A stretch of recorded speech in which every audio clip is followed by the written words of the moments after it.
Hello everyone, మీ ఇంట్లో ఇడ్లీ పిండి మిగిలితే మీరు ఏం వేసుకుంటారండి? మా ఇంట్లో వాళ్ళకైతే ఊతప్పం అయితే చాలా ఫేవరెట్, ఎందుకంటే అంత టేస్టీగా ఉంటుంది. ఈ ఊతప్పం కోసం ఫస్ట్ అయితే నేను కటర్లో ఉల్లిపాయలు, పచ్చిమిర్చి ముక్కలు అండ్ క్యారెట్ ముక్కలు అండ్ కొంచెం కొత్తిమీర ముక్కలు అండ్ లైట్ గా కొంచెం జీలకర్ర అయితే ఉల్లిపాయ ముక్కలో కలుపుకుంటే పక్కనైతే పెట్టేసుకుంటాను చల్లుకోవడానికి.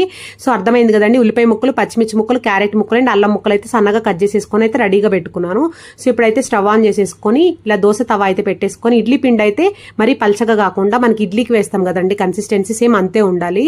సో అలా అయితే వీడియోలో చూపిస్తున్నట్టు మరీ మందంగా ఒకే దగ్గర వేసుకోవాలంటే వేసుకోవచ్చండి హోటల్స్ లో లాగా. బట్ మా వారికి నచ్చదండి మరీ మందంగా వేస్తే ఒకే దగ్గర. సో అందుకోసం అయితే మరీ మందంగా కాకుండా మరీ సన్నగా కాకుండా అయితే ఇలా వేసుకుంటాను. వేసేసుకొని సిమ్ ఫ్లేమ్ లో పెట్టుకొని మనకి కొంచెం అలా హోల్స్ వస్తాయి కదండి, అలా వచ్చేసిన తర్వాత పైన అయితే కట్ చేసి పెట్టుకుని ఉల్లిపాయ ముక్కలు, పచ్చిమిర్చి ముక్కలు, క్యారెట్ ముక్కలు అండ్ అల్లం ముక్కలు, కొత్తిమీర ముక్కలు అయితే వేసేసుకుంటాను. మీకు కావాలనుకుంటే ఎక్కువ కూడా వేసుకోవచ్చు, బట్ అలా వేసుకుంటాను నేను. వేసేసుకొని సిమ్ ఫ్లేమ్ లో పెట్టుకొని పైకి కొంచెం ఆయిల్ అనేది ఎక్కువ వేసుకోవాలండి ఊతప్పానికి. ఆయిల్ వేసేసుకొని ఆయిల్లో మంచిగా అయితే మగ్గాలి. చెప్పాను కదండి, జీలకర్ర అనేది నేను ఉల్లిపాయ ముక్కలో కలపకుండా పైన అయితే అలా చల్లుకుంటాను. అప్పుడు ఏంటంటే మనకి తినేటప్పుడు బాగుంటుంది, జీలకర్ర అనేది మంచిగా వేగుతుంది కూడా. సో ఇప్పుడైతే చుట్టుపక్కల అయితే అలా ఆయిల్ వేసేసుకొని పైన మూత లాంటిది పెట్టేసుకొని సిమ్ ఫ్లేమ్ లో పెట్టుకొని ఒక 1 సెకండ్ అన్న 2 సెకండ్స్ అయినా మగ్గించుకోవాలండి. మగ్గిపోయిన తర్వాత ఇలా మనకి మంచిగా అయితే గోల్డెన్ కలర్ వస్తుంది చూడండి. అలా వచ్చేసిన తర్వాత ఒక వైపు టర్న్ చేసేసుకోవడమే అండి. అంతే అండి, టేస్టీ టేస్టీ ఊతప్పం అయితే రెడీ అయిపోయింది. ఇలానే మిగతా ప్రాసెస్ అంతా చేసుకోవడమే అండి. చెప్పాను కదా, మీకు కావాలనుకుంటే బన్ దోశలాగా కూడా వేసుకోవచ్చు. అలా వేసుకుంటే ఏం చేయాలంటే స్టీమ్ అనేది కొంచెం ఎక్కువసేపు చేసుకోవాలి, ఎందుకంటే లోపల వరకు పచ్చిగా ఉంటుంది కాబట్టి. అలానే రెండో ఊతప్పం కూడా వేస్తున్నాను చూడండి. చాలా మంది ఇడ్లీ పిండితో కొంచెం పలచగా వేస్తే దోశ రాదనుకుంటారు కదా, బట్ చూసారండి, ఫస్ట్ది నేను కొంచెం మందంగా వేసాను, రెండోది మరీ పలచగా కాకుండా కొంచెం ఇలా ఈవెన్ గా అయితే స్ప్రెడ్ చేస్తున్నాను చూడండి.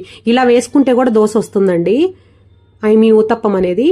సో చూడండి, మళ్ళీ అలానే స్ప్రెడ్ చేసేసుకుంటున్నాను. స్ప్రెడ్ చేసేసుకొని చెప్పాను కదా, ఆయిల్ అనేది చుట్టుపక్కల కొంచెం ఎక్కువ వేసుకోవాలి, అప్పుడే ఊతప్పం ఎక్కడ విరిగిపోకుండా వస్తుంది. నేను ఫస్ట్ దానికి కొంచెం ఆయిల్ తక్కువ వేసానండి, మా వారికి ఎక్కువ ఆయిల్ వేస్తే నచ్చదు కాబట్టి. సో నేను ఇక్కడ ఏం చేశానంటే ఉల్లిపాయ ముక్కలు అవన్నీ వేసేసి పైన జీలకర్ర చల్లేసుకొని, ఇది నాకు కాబట్టి కొంచెం ఆయిల్ ఎక్కువ వేసుకున్నాను. నాకు దోశలో కన్నా లేకపోతే ఇట్లాంటి ఊతప్పంలో కన్నా ఆయిల్ ఉంటే నచ్చుతుంది.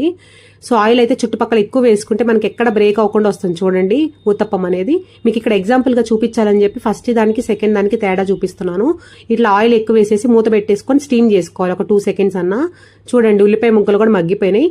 ఇప్పుడు ఒకవైపు అలా తిప్పేసేసుకొని ఆ వేడికి ఒకసారి ఇలా నొక్కండి. అలా ప్రెస్ చేస్తే మనకి లోపలికి మగ్గిపోతుంది ఆ వేడికి. ఇలా ప్రెస్ చేసేసి వేడి వేడిగా ఊతప్పాన్ని అల్లం చట్నీతో అన్నా లేకపోతే కొబ్బరి చట్నీతో అన్నా సర్వ్ చేసేసుకోండి. ఇంకా మనకి హోటల్స్ ఏవి పనికిరావండి, ఇంట్లోనే ఇలా టేస్టీగా ఊతప్పం అనేది చేసుకోవచ్చు. ఇంట్లోనే ఇలా చేసి పెట్టండి ఇంట్లో వాళ్ళందరికీ. మనకి హోటల్స్కి అయితే అసలు వెళ్ళరండి, అంత టేస్టీగా వస్తుంది ఇంట్లోనే. Thank you so much for watching. Please like, share and subscribe.